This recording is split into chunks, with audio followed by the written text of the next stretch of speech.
are oppressed. We are exploited. We are downtrodden. We are denied not only. Oh God, I want to talk about this real quick because my boy, man, my boy is back in the news. Now, we ain't heard from him in a while. One of the greatest comedians of all times, one of the greatest actors of all times. Katt Williams is very, very talented. But he also has some controversy and some bullshit that usually surrounds him.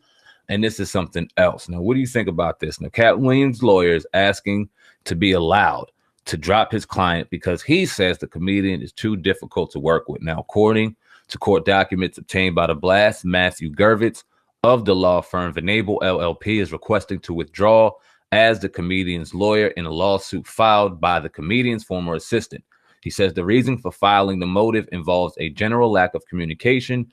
Gurvitz claims Katt has failed to respond and comply with the law firm, and it has become unreasonably difficult for Venable to carry out effective representation. Gurvitz said that he told Katt he would be dropping him unless communication and cooperation were greatly improved. Communication did not improve. Now, the lawyer claims if the court does not grant the motion, it will put an quote unquote unfair burden on the law firm and additional legal fees. The point out the trial in the case is not set until October 1st, 2019. Now, back in 2016, Katt Williams was hit with a $1 million lawsuit from his former assistant, Angelina Triplett Hill, accusing him of assault and battery. Katt Williams was slapped with 300. That had nothing to do with it. Excuse me. She claimed he violently assaulted her on the firm set on September 12, 2014. Triplett Hill alleged she was thrown to the ground, slammed her head to the concrete, and was rendered unconscious. She said she was rushed to a local hospital for treatment and remained there for days. Now, Katt denied all allegations of wrongdoing and has asked for the case to be dismissed. Oh God, what's your thoughts on this, my brother? I think this is like, vintage Katt Williams, man. I got to be honest with you, man. It just seems like, every time, like you said, he disappeared for a while. He comes back up, controversy. A lot of people say he's hard to work with. I mean, it is what it is. I mean, it seems like he thrives off of this type of, obviously, according to our good brother, we had on the show, this man has a few issues going on in his life. And I think we just keep hearing about him in the media, man. He's defiant as hell. Yeah. Yeah. He's defiant as hell. And he don't care what anybody thinks. And like you said, he'll come up and pop up out of nowhere and give you a run like no other. And then he'll just disappear again. He'll come on and show you his genius on a random show when you don't expect it, go ahead and win an Emmy and then disappear again. And then you hear about a slew of legal troubles. Now, he's never really done any time in jail, if I'm not mistaken, no substantial time in jail. Right. So it's always just something in the news and something crazy going on. We don't know if this accusation is true. It's an accusation at this point. Right. My only thing would be, Katt, goddamn, make life a little easier on yourself. If you didn't do it, if everything is cool, just cooperate with your legal representation so you can get the fucking thing dismissed like you want to and get it out the way. You don't look good not complying, not answering your lawyer team. If you think they're whack or you think they're bullshit, get them out of there. Now you good, get them out of there. But you not complying and you just being that difficult, you're disrupting yourself. And then, like I said, like you said, like our brother alluded to, is there something out there that's maybe interfering with your better judgment that you may need help with? Because you're too much of a genius. You're too fucking funny of a guy to be just kicking yourself in the leg like this all the goddamn time. Yeah, man. It's just one of those situations where it's sad, man. He could have been, I ain't even gonna go there with the Katt. Go ahead, man. Go to Katt, man. I mean, I'm not trying to get on Katt, but it was one point where, everybody said he should have been where Kevin Hart is, and not to say, damn. I mean, do that. I mean, damn. We seen, the progression of him, the way he came up and whatnot, but maybe he didn't want to, because, the criticism of Kevin Hart is that he had to do different things to get where he was. Not to say that it's true. So, according to Katt Williams, he had to do that. So, I don't know, man. Maybe that's just the way he wants to go about it. I'm not judging the man.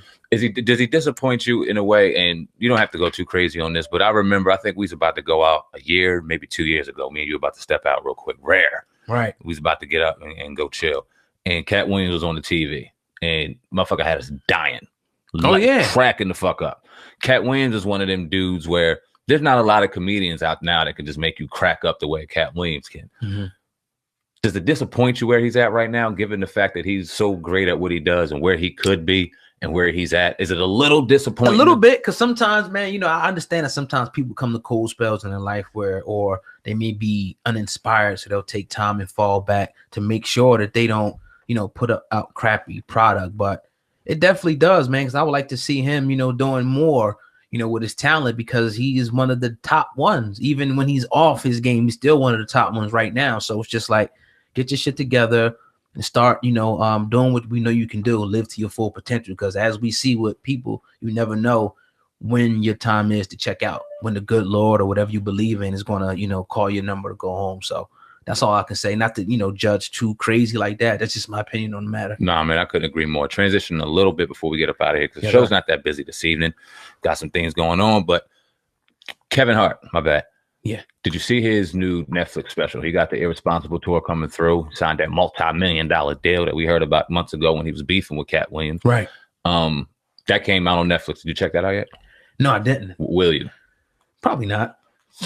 Okay, so now we got to dive into it. I'm going to check it out. I'm going to give it an honest chance, even though the last couple of specials I've heard on Kevin Hart, I wasn't impressed with. Really? No, I wasn't. Okay. I wasn't impressed with. The first couple were hilarious. The last couple I wasn't impressed with. Mm-hmm. But I'm going to give this an honest chance because I want to support the brother. I want to laugh. Mm-hmm. I want to laugh from this special. Now, I'm getting great reviews so far. But you ain't watching it. You're not interested.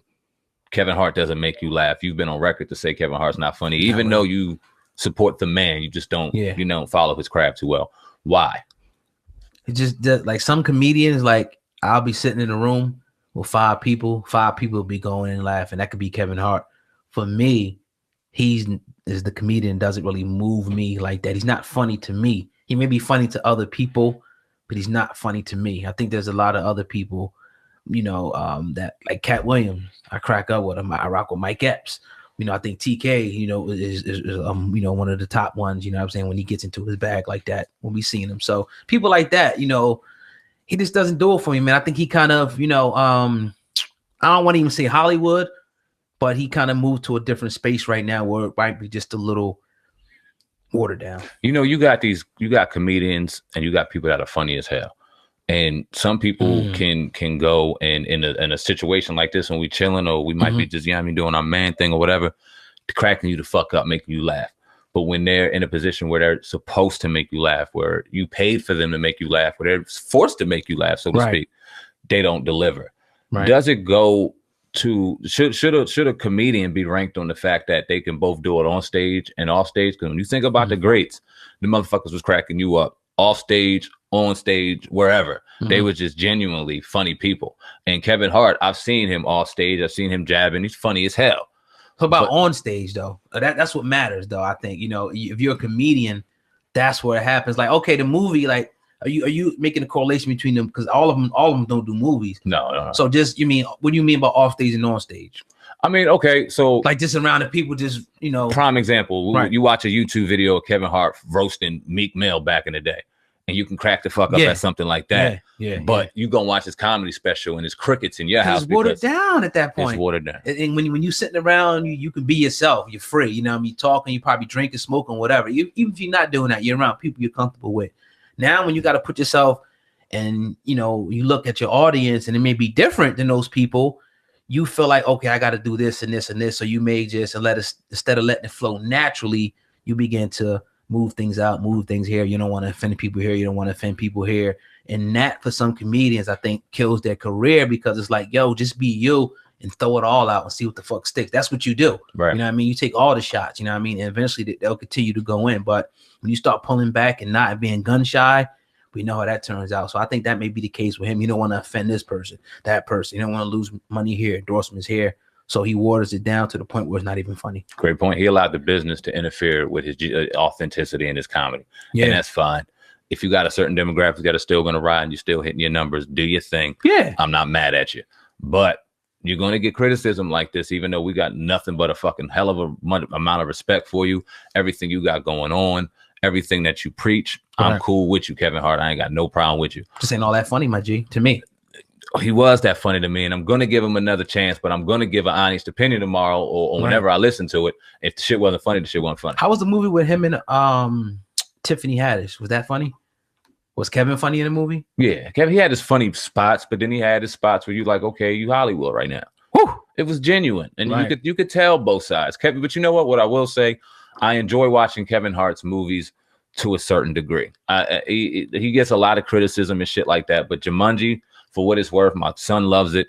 It wasn't a bad movie to watch. You know what I mean? Like, yeah, I get it. Shit like that. Yeah, you know what I mean? Like, what what you gonna get from Kevin Hart? Yeah, I ain't see that. The one. Did I see the one with him with the homeboy with the wheelchair? I seen a little bit of that. How was that? That wasn't bad. I figured it would be good. That wasn't bad. Right. You can give that an honest chance to go, okay, this was a good movie.